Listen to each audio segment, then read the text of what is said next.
પ્રધાનમંત્રી નરેન્દ્ર મોદીએ તેમના રેડિયો કાર્યક્રમ મન કી બાતમાં એવા ઘણા લોકોનો ઉલ્લેખ કર્યો છે જેમણે વિવિધ ક્ષેત્રોમાં ઉત્કૃષ્ટ કાર્ય કર્યા છે। પ્રધાનમંત્રીએ મન કી બાતમાં ડોક્ટર શિવાજી ડોલેના પ્રયાસોનો ઉલ્લેખ કર્યો હતો।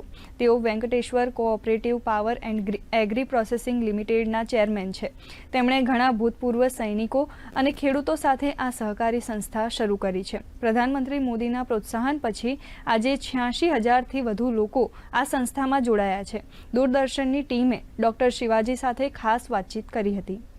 हमारे साथ डॉक्टर शिवाजी जुड़ रहे हैं जो एक कोऑपरेटिव चलाते हैं, वेंकटेश्वरा कोऑपरेटिव, जिसमें एग्रीकल्चर में इनोवेशन को इंट्रोड्यूस किया है इन्होंने और उसके साथ ही इस पूरे कोऑपरेटिव को चलाने के लिए एक्स सर्विसमैन को इकट्ठा किया है ताकि इसको और ज्यादा गति मिल सके। प्रधानमंत्री नरेंद्र मोदी ने पिछले वर्ष आपका जिक्र किया था, उन्होंने कहा था जय जवान जय किसान जय विज्ञान जय अनुसंधान, और ये इसी पथ पर आप आगे बढ़ रहे हैं।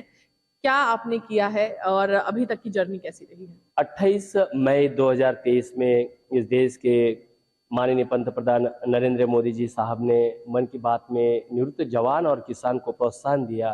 मन की बात में उन्होंने बात जो की, तब से लेकर अभी तक इस Venkateshwara cooperative power and agro processing limited संस्था ने 528 एकड़ क्षेत्र मालेगांव अजंगवडेल डिस्ट्रिक्ट नासिक स्टेट महाराष्ट्र में ये जो डेवलपमेंट किया है, ये इस देश के लिए एक प्रेरणादायी है, क्योंकि ये ऐसे पहले इस देश की संस्था है कि जिसके अंदर निवृत्त जवान और किसान जुड़े हैं, वो भी फार्मिंग मतलब खेती कर रहे हैं, वो भी ऑर्गेनिक रेसिड्यू फ्री खेती कर रहे हैं। दूसरी बात यह है कि देश के पंतप्रधान जी ने जब 28 मई में जब 18,000 मेंबर्स जुड़े हैं ये बात बोली थी, तो आज ये जो 20/9/2024 है, तो आज आप देखा जाएगा तो 86,500 से ज्यादा मेंबर पूरे हो चुके हैं।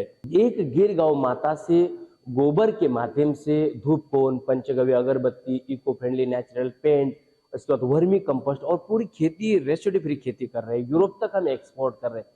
तो ये जो संस्था जो प्रोसेसिंग के माध्यम से नव युवाओं को एक रोजगार भी क्रिएट कर रही है और आधुनिक तरीके से नया नया तंत्रज्ञान का इस्तेमाल कर रहे हैं, वो भी इस देश के अंदर ही, तो ये बड़ी बात है। आपने जिस तरीके से बताया कि जितने लोग आपके कोऑपरेटिव से जुड़े हुए थे उसमें कई गुना वृद्धि हुई, 86,000 के आसपास लोग अभी जुड़े हुए हैं, और इसके अलावा क्या बदलाव आया है? मन की बात के बाद इस देश के पंतप्रधान जी ने अपने को सम्मानित किया है, हौसला अफजाई किया है, इसका मतलब जिम्मेदारी बढ़ गई है।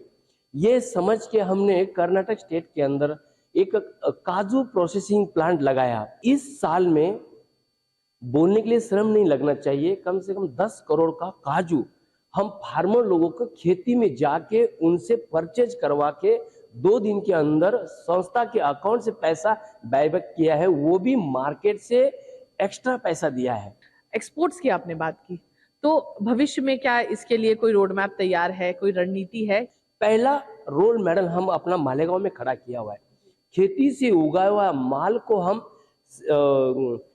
चुन के उसको प्रोसेस कर रहे हैं और प्रोसेस करके हम एक्सपोर्ट कर रहे हैं। हम पिछले 2 साल से जर्मनी, नीदरलैंड और गल्फ कंट्री में एक्सपोर्ट किया है, वो भी कोऑपरेटिव अपने लाइसेंस के माध्यम से। तो ये हमारे साथ वेंकटेश्वरा कोऑपरेटिव से डॉक्टर शिवाजी, जिन्होंने एग्रीकल्चर के क्षेत्र में और प्रोसेसिंग के क्षेत्र में अपने अनुसंधान से कई किसानों को जोड़ा है, और ना केवल इतना ही बल्कि एक्स सर्विसमैन को भी एक मौका दिया है ताकि वो एग्रीकल्चर के क्षेत्र से जुड़ सके और फूड प्रोसेसिंग के क्षेत्र से जुड़ सके। कैमरा पर्सन लक्ष्मण के साथ मैं मेघना देव, डीडी न्यूज, गांधीनगर।